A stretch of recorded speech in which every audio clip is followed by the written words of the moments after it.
నీ ధర్మశాస్త్రం నాకెంతో ప్రియమైనది, దినమెల్లా నేను దానిని ధ్యానిస్తున్నాను అని మాట్లాడతాడు. అంటే దావీదు గారికి దేవుని వాక్యం ఎలా ఉందంటే ప్రియమైనదిగా ఉంది. చెప్పండి, ఎలా ఉంది? ప్రియమైనది అంటే అర్థం ఏంటంటే ఇష్టమైనది అని అర్థం.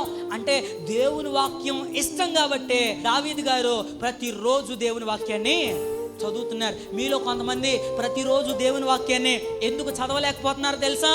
దేవుని వాక్యం మీకు ఇంకా ప్రియమైనదిగా ఎంచలేదు కాబట్టే దేవుని వాక్యాన్ని ప్రతిరోజు మీరు చదవలేకపోతా ఉన్నారు. మీకు చాలా ప్రియమైనవిగా ఉంటాయి. కొంతమంది ఉంటారు సెల్ ఫోన్ ప్రియమైనదిగా ఎంచుతూ ఉంటారు, కొంతమంది టీవీని ప్రియమైనదిగా ఎంచుతారు, కొంతమంది యూట్యూబ్ని ప్రియమైనదిగా ఎంచుతున్నారు, కొంతమంది ఫేస్బుక్, కొంతమంది వాట్సాప్, కొంతమంది ఇన్స్టాగ్రామ్ వాళ్ళందరికీ ప్రియమైనది అయిపోతుంది. కొంతమందికి సినిమాలు సీరియల్స్ ప్రియమైనవిగా ఉన్నాయి. ఈరోజు ఈ మాటలు వింటున్న బిడ్డలారా, నీకు ఏది ప్రియమైనదిగా ఉంది? దేవుని వాక్యమా, లోకపరమైనవా? ఈరోజు ఆలోచించాలి. ఒకవేళ లోకపరమైనవి గనక ఉంటే అవన్నీ తొలగించుకుని దేవుని వాక్యము మనమంతా కూడా ప్రియమైనదిగా ఎంచుదుముగాక. హల్లెలూయా.